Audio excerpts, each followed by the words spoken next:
Hey. Hey. You're about to faceplant in that book. Mind if I sit down?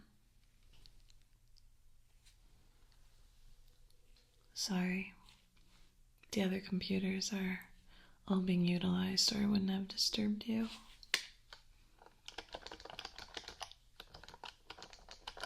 Though, I do think I did you a solid by not letting you break your nose in your book.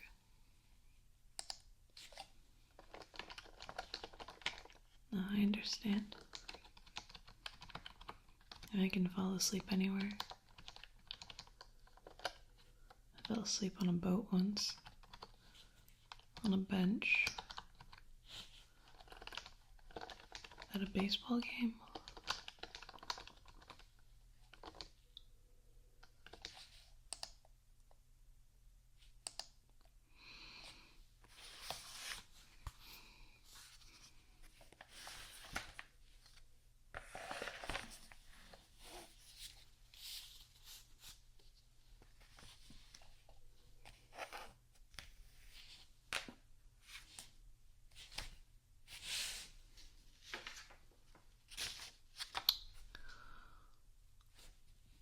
Hey, can I borrow your pen? I'll give it back to you in a little while. I forgot mine. Thanks. I promise I'll return it to you.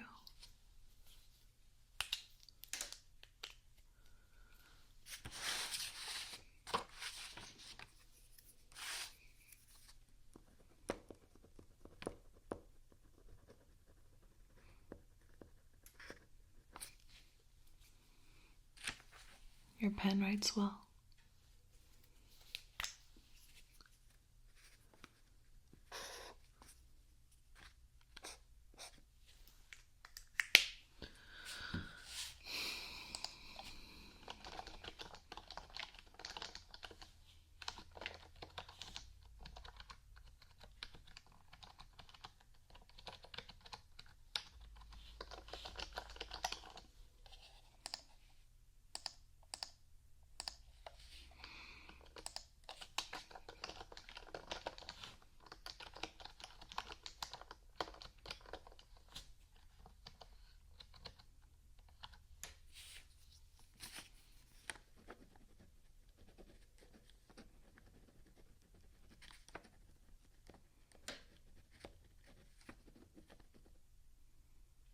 You want to know something funny?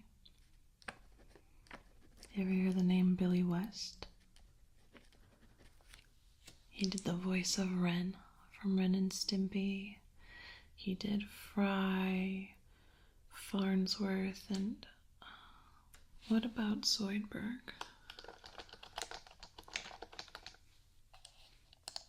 Yep, Zoidberg from Futurama. He did the voice of the red M&M and the bee from the Honey Nut Cheerio commercials, I think. He was also Doug Funny and Roger Klotz from the show Doug on Nickelodeon. Neat, huh?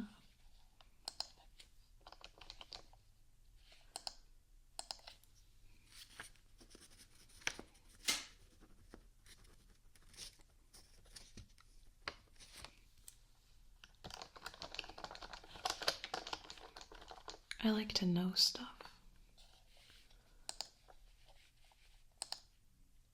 My brain holds on to a lot of information.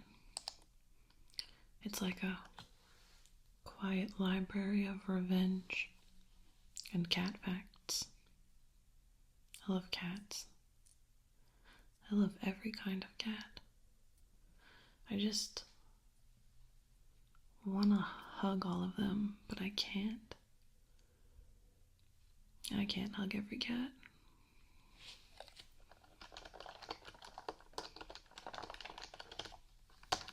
I'm going to be the next Jeopardy Julia. I want to know as many things as I can.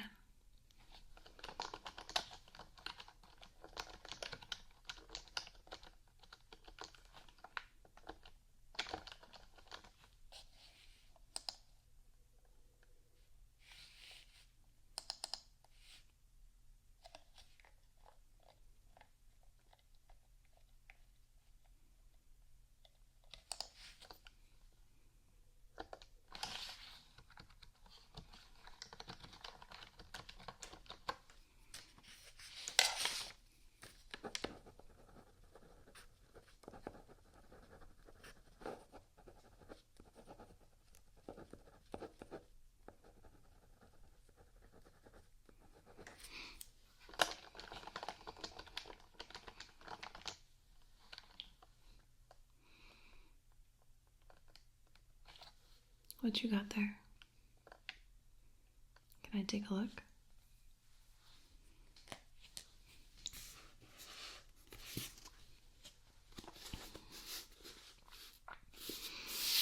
Invisible Monsters Remix by Chuck. I have a couple Chuck books. Is this your favorite? What's this one about?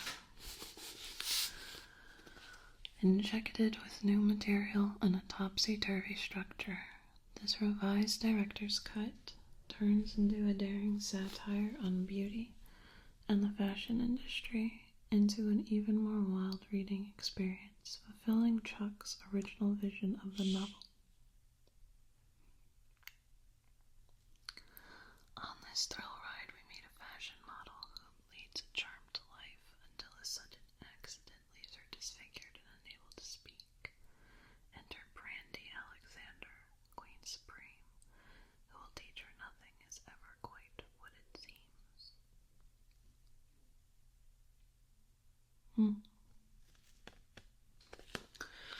Chuck wrote Fight Club, Survivor, Lullaby, Diary, Rant. It's pretty popular. Well, that's cool. You have interesting taste. He's actually my sister's favorite author. Can I see your other books? Hang on. I just want to make a little bit more room.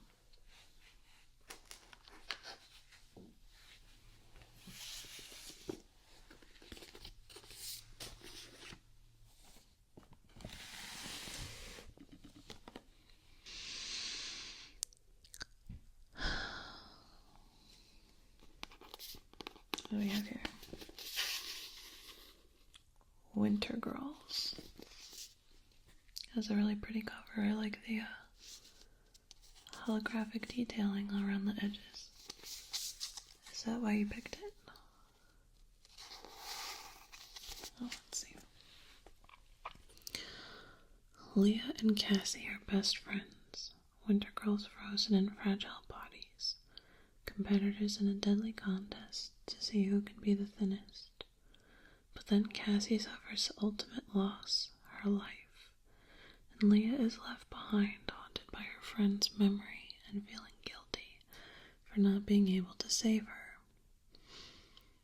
In her most powerfully moving novel since Speak, award-winning author Laurie Halse Anderson explores Leah's struggle, her painful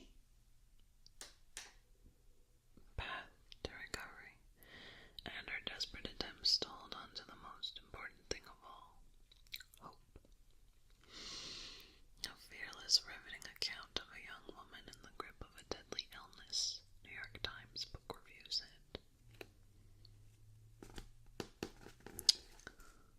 I've not heard of this book before. For this author, Laurie Halse Anderson is the award-winning author of numerous books for all ages and the recipient of the Margaret Edwards Award for contributions to teen literature. She's also known for her Speak, a Michael L.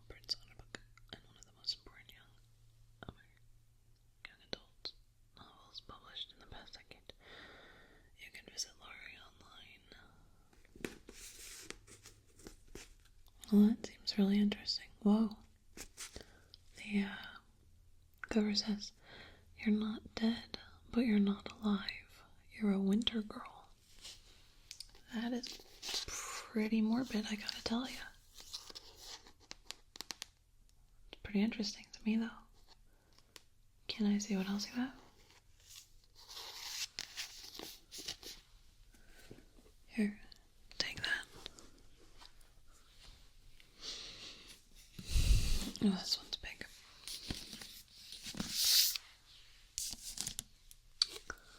Dan Brown, Inferno. I've read a couple Dan Brown books. The Da Vinci Code, Angels and Demons, something about computers, cyber something or other. Inferno, eh? Let's check this one out.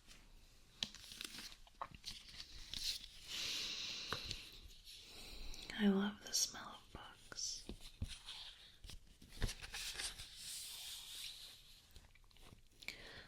Harvard professor of symbology Robert Langdon awakens in a hospital in the middle of the night, disoriented and suffering from a head wound. He recalls nothing of the last 36 hours, including how he got there or the origin of the macabre object that his doctors discover hidden in his belongings. Langdon's world soon erupts into chaos, and he finds himself on the run in Florence with a stoic young woman, Sienna Brooks, whose clever maneuvering saves his life. Langdon quickly realizes that he is in possession of a series of disturbing codes, created by a brilliant scientist, a genius whose obsession with the end of the world is matched only by his passion for one of the most influential masterpieces ever written, Dante Alighieri's dark epic poem, The Inferno. It's a really long intro. There's more. Do you mind if I keep reading it? Do you need it back right away? Okay. Racing through such timeless locations as the Palazzo Vecchio, the Popoli Gardens, and the Duomo, Langdon and Brooks discover a network of hidden passageways and ancient secrets, as well as a terrifying new scientific paradigm that will be used to either vastly improve the quality of life on Earth or to devastate it. In his most compelling and thought-provoking novel to date, Dan Brown has raised the bar yet again. Inferno is a sumptuously entertaining read, a novel that will captivate readers with the beauty of classic Italian art, history, and literature, while also posing provocative questions about the role of cutting-edge science in our future. Deception. Oh, Digital Fortress. That was the other book I read. Well, that sounds interesting. One more. Can I check that out?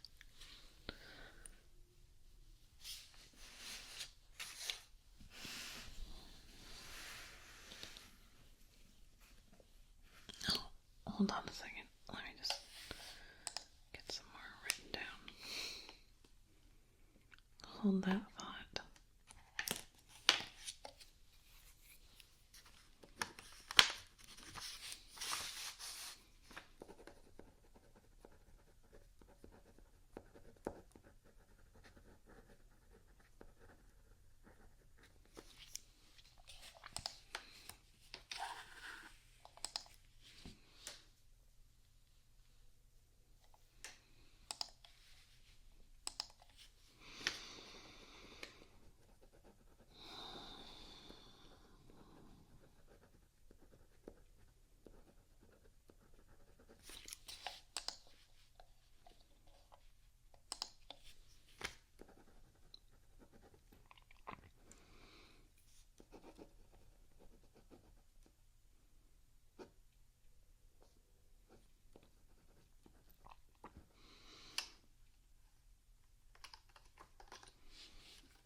You can do other work if you have to. You don't have to wait for me to bother you. I'm gonna do it either way, so you might as well get some of your own stuff done, too. Unless your plan is to fall asleep sitting up again. Okay. Yeah, that's good for now. Let me see your last book. What happened to the book cover? Yeah, they're hard to keep track of. Sometimes people steal them. I don't understand it. Other times, they're just a nuisance.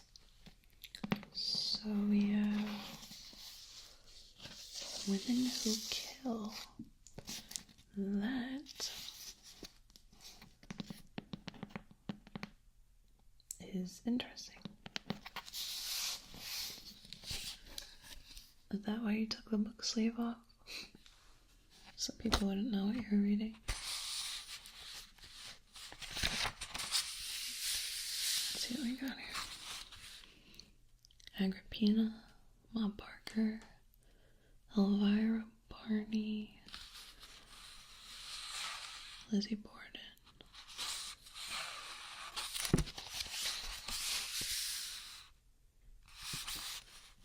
It's a lot. How many?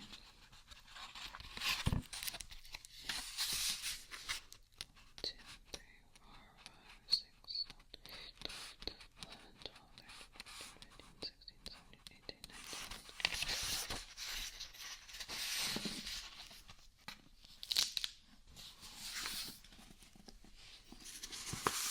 15, 16, 17,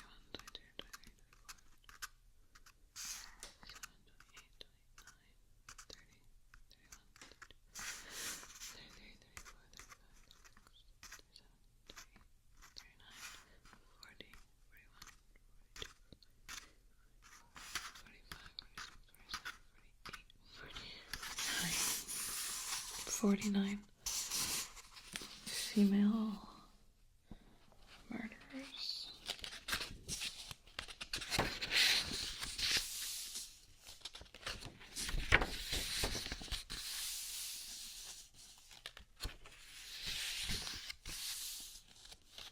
You've heard of Agrippina? Wasn't she, Nero's mom? Yeah. They're both really evil, weren't they?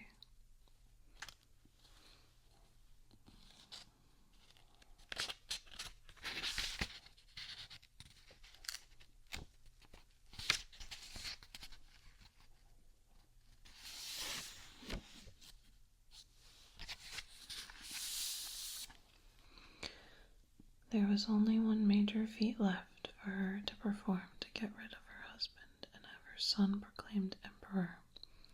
This was inevitably a delicate operation, well worthy of her evil genius. There must be no breath of suspicion, and both the Senate and the army must be prepared in advance, so that both would hail herself and Nero as soon as Claudius breathed his last. As poison had disposed so neatly of her previous husband, she decided to use it again. Agrippina summoned her notorious professional poisoner, a woman named Locusta. Wow, that's heavy. It's a big book, too.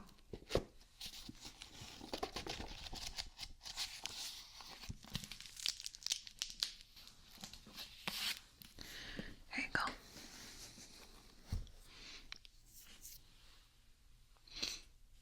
Thanks for letting me see your stuff. It's kind of dark.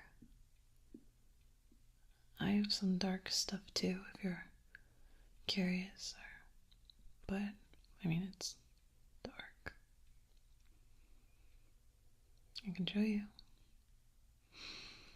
But you gotta brace yourself. Okay. Let me just make room for you.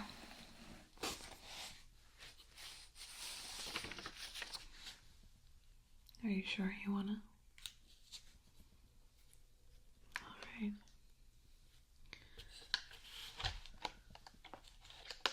Let me just get a little bit more written down, or my sister will kill me. If I'm late to work, then I need to finish this before I go.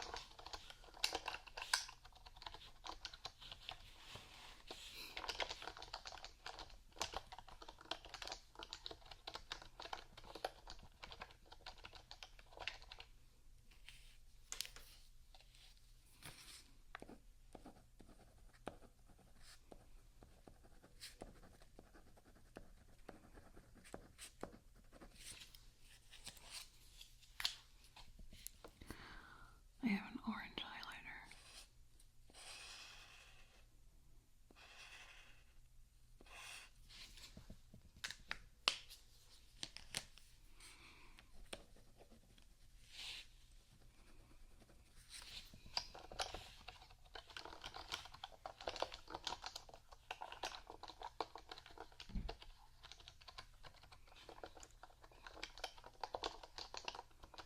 I'll be right with you.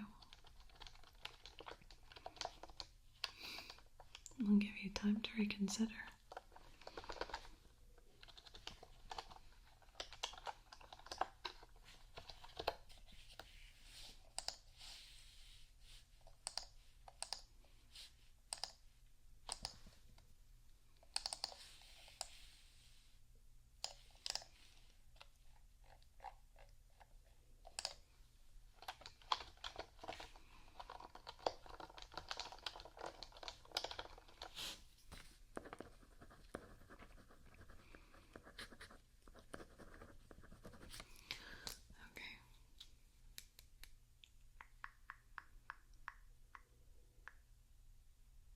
Yeah, that's good for now.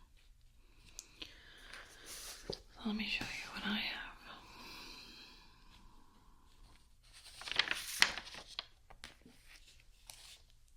I've got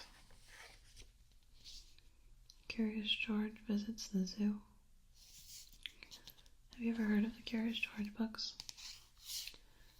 They're pretty old and they're kind of considered classic children's stories now. But there's hidden layers in books. You have to look for the metaphors. So, like this book, for instance.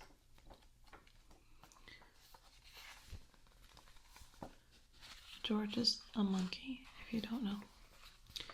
And he's taken to the zoo by the man with the yellow hat. Let's see. And when they get to the zoo, the man with the yellow hat, of course, has something to do. And he leaves the monkey alone. So this is like a metaphor for parental responsibility and or irresponsibility. He's not just leaving his child, he's leaving a monkey alone and expects it to behave.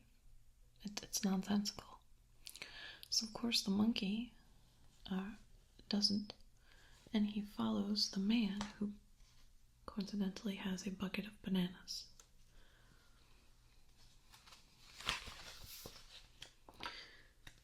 And he's irresponsible with his bucket of bananas. No one can watch what they're supposed to take care of. Meanwhile, there's a boy with an orange balloon by the monkey cage, where all the imprisoned monkeys live. And the monkeys take this little boy's balloon and bring it in their cage. And what does the mother of the little boy do? She yells for help. Can anyone get my son's balloon back? While her son screams and cries in front of everyone. And everyone tries to get the balloon back. Never mind that it's just a balloon. And those poor monkeys probably have nothing to play with anyway. Except with the idea of their freedom. So, Mom wants that balloon back instead of just buying her son another balloon.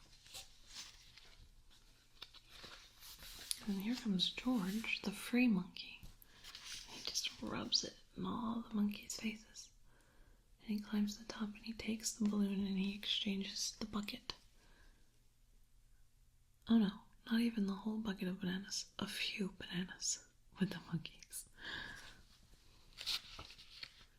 He gives the balloon back to the boy, who's super happy and still free and not living in a cage like the monkeys. Everyone claps for him, and no one scolds the man in the yellow hat for leaving a childlike monkey alone to wander a public area. And at the end, they eat the bananas that the other monkeys didn't get. I mean, it's just sad, isn't it?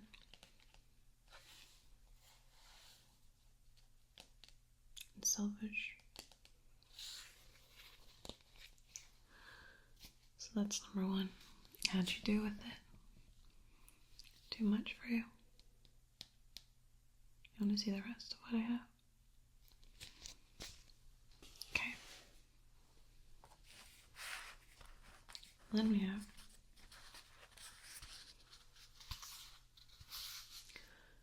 Sherlock Chick and the Giant Mystery Egg. At first glance, this probably looks like a silly book because you have a tiny chick with a magnifying glass and a deerstalker. But this is a really deep book about exploring the meaning of life and where life comes from.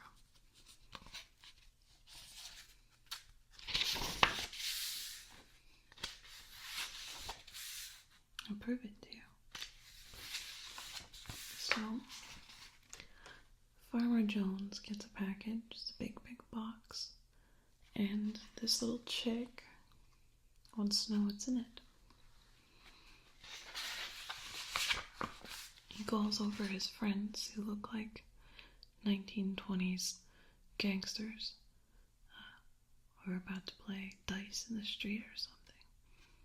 And they have clearly criminal names, Squeakin's Mouse and Charlie Chipmunk. And they're like, what's in the box? Sherlock Chick.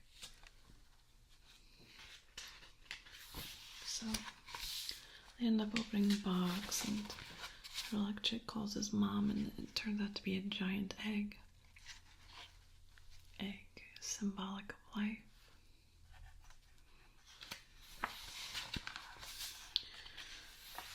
He searches around, and as it turns out, the egg is from Africa, and it hatches an animal, and everyone's happy because they figured out what was in it. But nobody addresses the fact that now there's a motherless orphan living on a completely different continent with no support system or anything. He was an ostrich. And he's probably going to turn to a life of crime because he's living with those two jokers and their shenanigans. Charlie Chipmunk and Squeakin's Mouse. They have their own agendas, bottom line.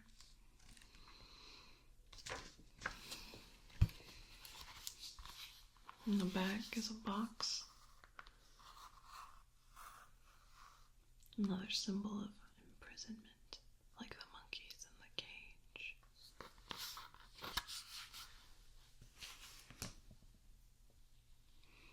You don't see it like that? You have to look deeper. Like this one. The Lion King. No Worries, a new story about Simba. Ever see the movie The Lion King? Oh, it's a golden book. Little golden books. Children have loved little golden books for over 50 years. They have written their names inside each front cover and pored over the colorful pictures.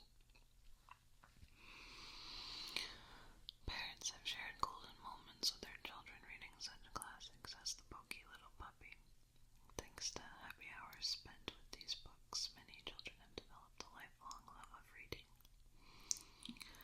Over 1 billion little golden books have reached the hands of children. We salute the talented authors and artists who create the books, and also the readers, young and old, who have enjoyed the picture books with the famous gold foil binding. I used to have a ton of these.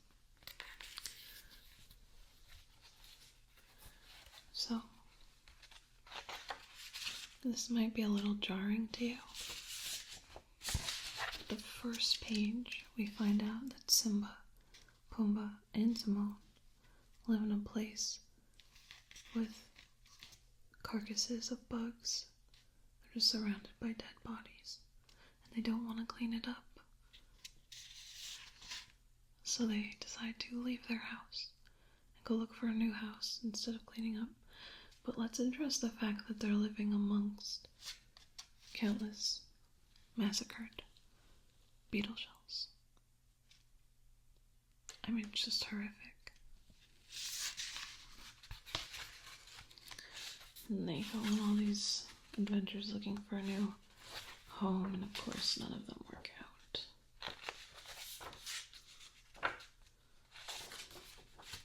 And they clean up their house at the end, and the lesson of the story is to dispose of the dead bodies. In a children's book.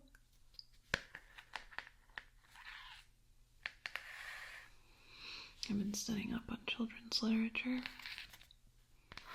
You'd be surprised what you can find hiding in the pages. Want to know more? Alright, give me a second.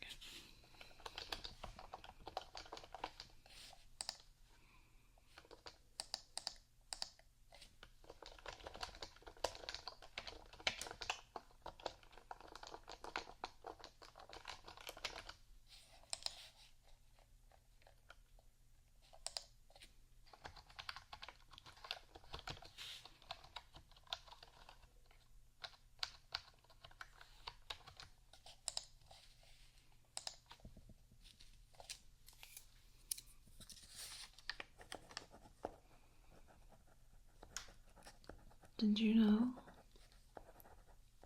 that little Richard sang the Magic School Bus theme song?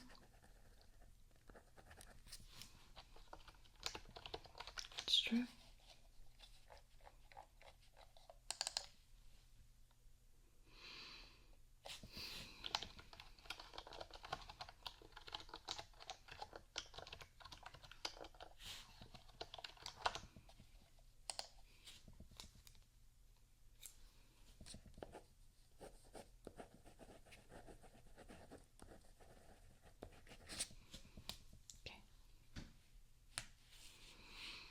And we've got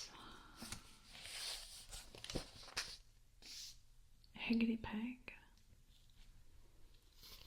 Higgity Peg is a pretty beautiful book. The illustrations are just vibrant and alive. Someone, Don Wood, illustrated this. You can tell that a lot of love and care went into it. Higgity Peg is about a mother who has 7 children.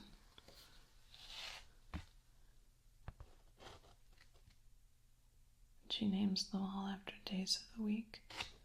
Look at Sunday. Look at this guy. What's up with Sunday? His face. He's like, calm down.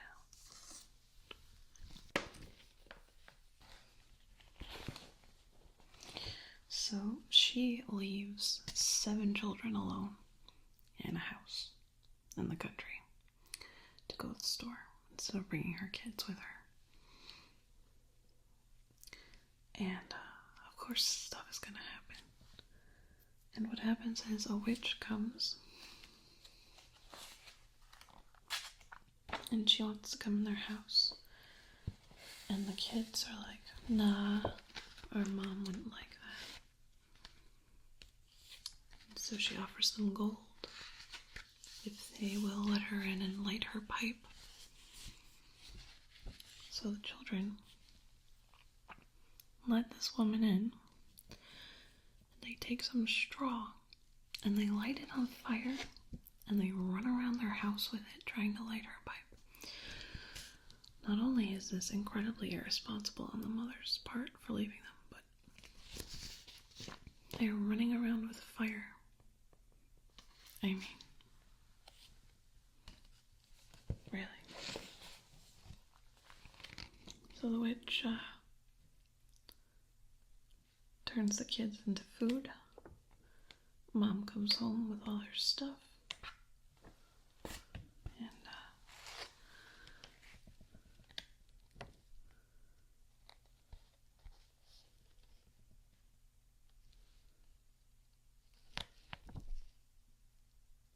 And the witch makes her a deal and says if you can guess which food each child is, I will return them to their human form. But if not, I'm going to eat them. So the mother looks at this table of food because she had so many kids, so there's a lot of food. Here, it's a really cool picture.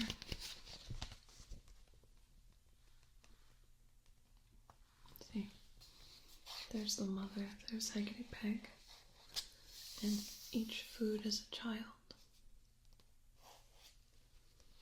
And the mom has to guess them based on what they look like, and she realizes that the food corresponds with what the kids asked for her to bring home from the store, so they come back to life and Higgity Peg jumps off a bridge. I mean, clearly this book is about fire safety, being a responsible parent, and coping mechanisms for the elderly when they are upset, when they don't get to eat children.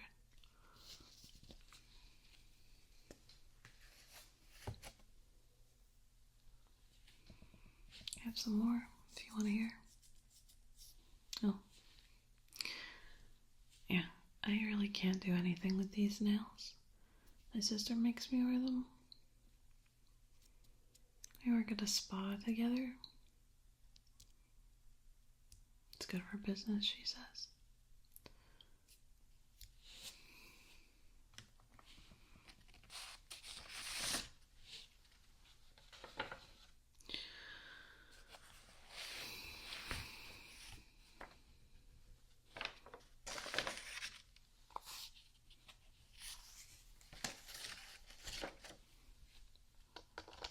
Give me a second.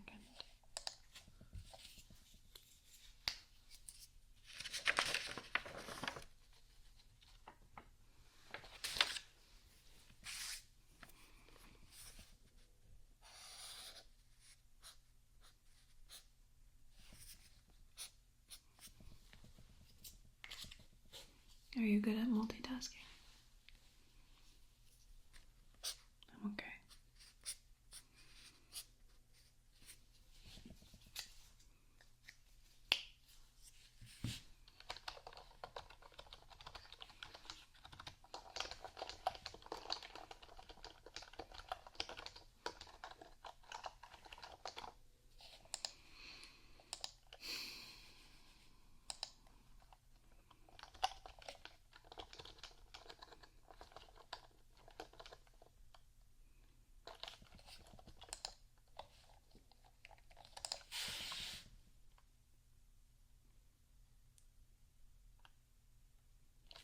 I almost found everything that I need.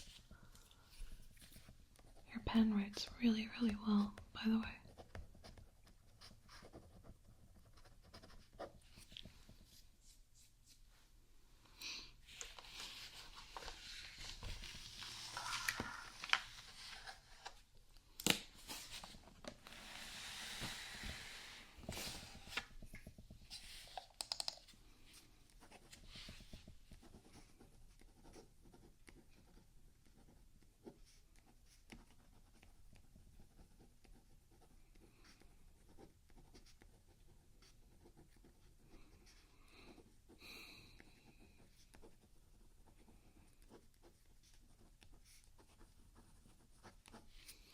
Okay.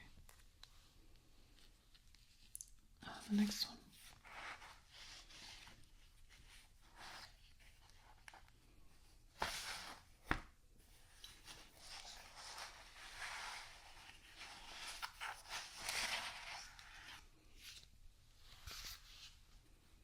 Sand cake. Sand cake is about a little bear who goes to the beach with his parents. He wants some cake. Who doesn't want cake? But like many cakes, the cake that he finds is a lie. So what he does, because he doesn't have real cake, is he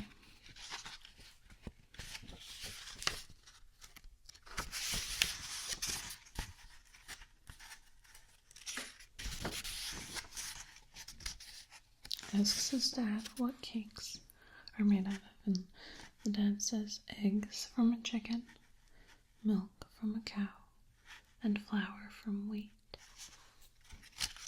So this little innovator takes a stick and he draws in the sand all the different ingredients. So he draws an egg, scoops it up with a shovel, and then pours it into his bucket.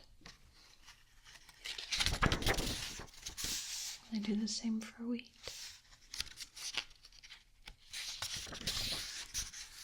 Finally, milk.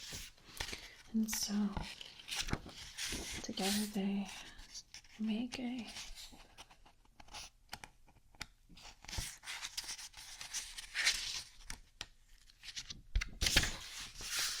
sand cake. Can you see? I used to make those all the time when I went to the beach when I was little. I made one I was so proud of. I called it my happy, tasty, yummy cake. Or castle. It was either a cake or a castle. I was so proud of it. It was perfect, you know? None of the sand had crumbled off the top. It was stacked perfectly. And my sister stepped on it and squashed it and turned it into my Oberon cake.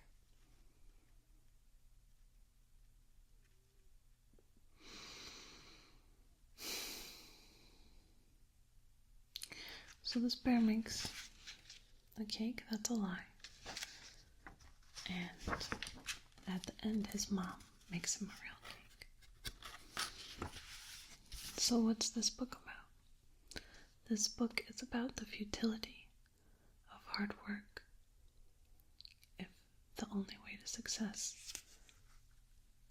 is if someone else gives it to you, you have to be lucky.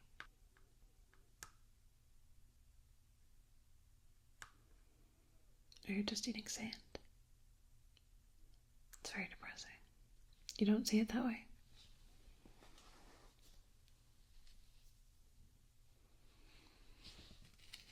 It's because you see with your eyes. You don't perceive with your mind.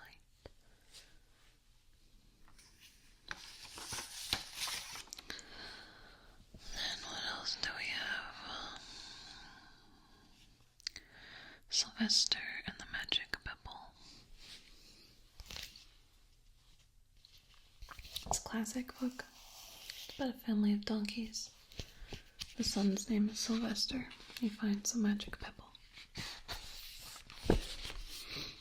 So, whatever he wishes for, holding the pebble, happens. But a lion comes, and he gets scared and wishes that he was a rock. Well, he turns into a rock. But he can't hold a pebble as a rock, so no one knows what happens to him. His parents grieve. There are search parties sent out.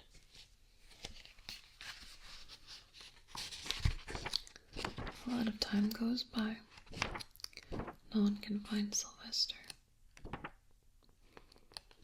A wolf sits on him.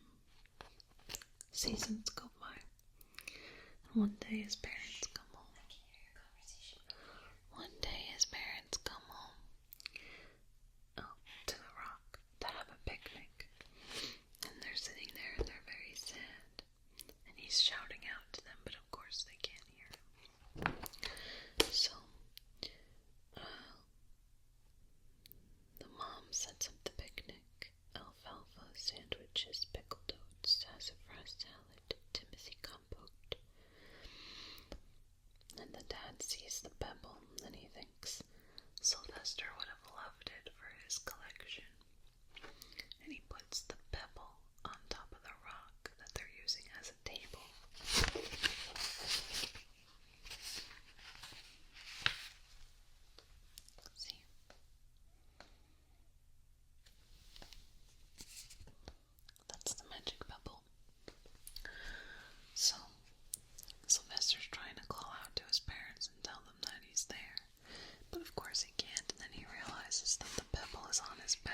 wishes to be himself again, and he turns into himself.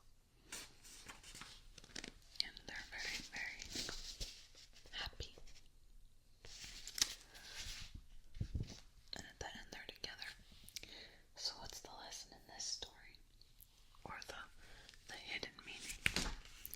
You might think it's just a nice story about a family of donkeys and some magic, but really it's about the traumas that we go through in our childhood and how we're not equipped to deal with fear and the mistakes that we make when trying to deal with it, and how that costs us so much time with our loved ones and with ourselves. Heavy stuff. I know. I know.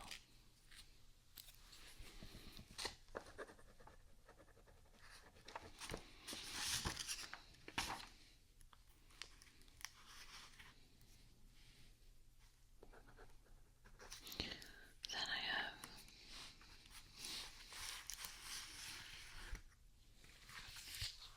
Hansel and Gretel.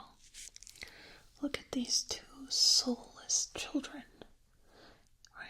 Look at their eyes. They look so sad and there's no light in them. And then look over here at this crazy fox and look at his eyes. Why does that fox look like that? Look at his eyes. He is cracked out. He's not even in the story. Why is there a cracked out fox by them? You know the story of Hansel and Gretel. Most people do. Yeah. This book's really old. So these two kids, they get abandoned by their father in the woods, and they come across a candy house, which is my dream, by the way. And they start eating it. And this woman opens up her door and sees these kids eating her house, and she invites them in. But it turns out that she has some devious motives. And some of us are trying to study. Yeah, people here are really sensitive to sound. Sorry. So, she brings these kids into her house, and then she decides that she's not into hosting. She actually wants to eat them. So she tries to, and then they push her in an oven, and I just feel like she's really misunderstood, because if you had termites eating your house, you wouldn't invite them in either for a good time. You would try to get rid of them, and that's what Hansel and Gretel are. They're the termites, but only because their father abandoned them. They weren't born termites. So it's just like this vicious cycle of unfairness, really.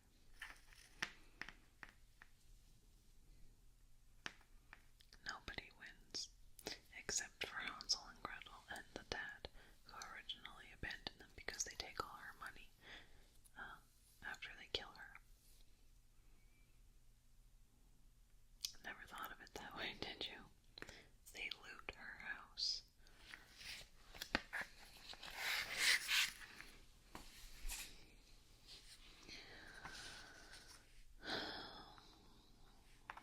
Then we have this book,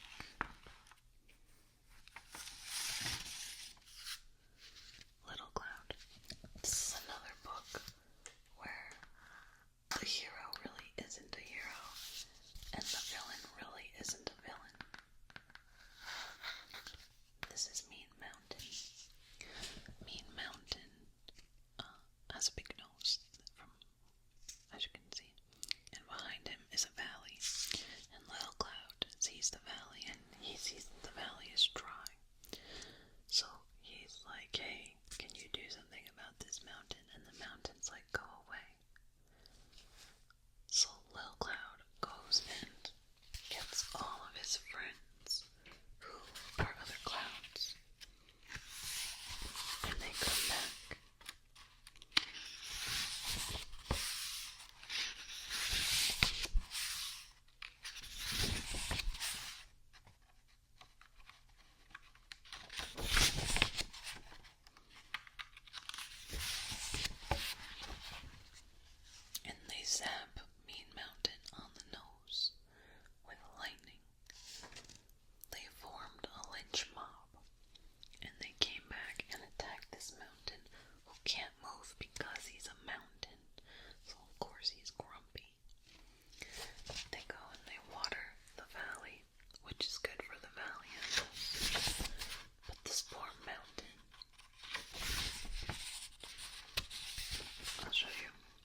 just checking out fairy tales.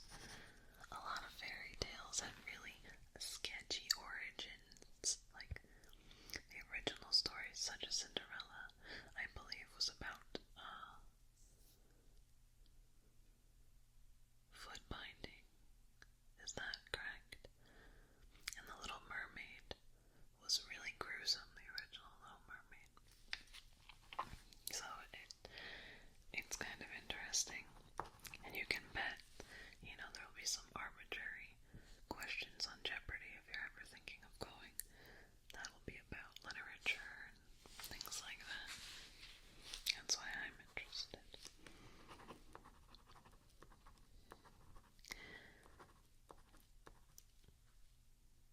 Do you think you're ready to go back and read children's books after you read all those? Most people don't grow up. Most people age. They find parking spaces and honor their credit cards, get married, have children, and they call that maturity.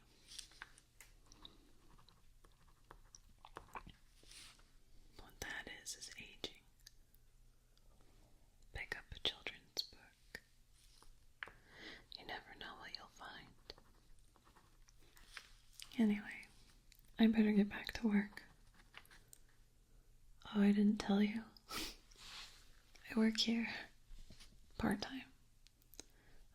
I work full-time with my sister at a spa. We do haircuts, massages, hot shaves, acupuncture. I do the acupuncture. I like to poke things. Yeah, we do everything. Nails. Here. Give me your hand. I'm going to write the spa number on it.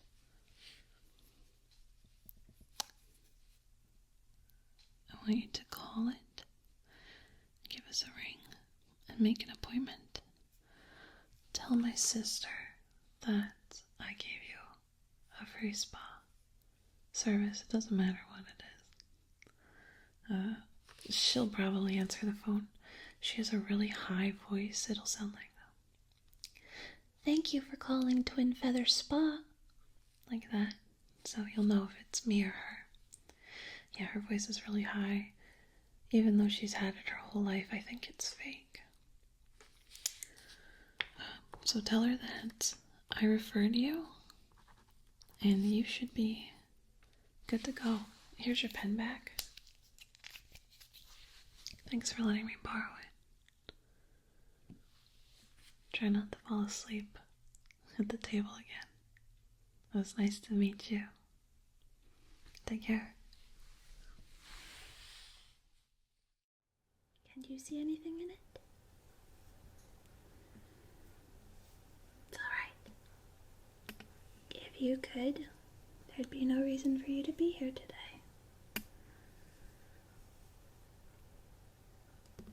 Do you think I'm strange?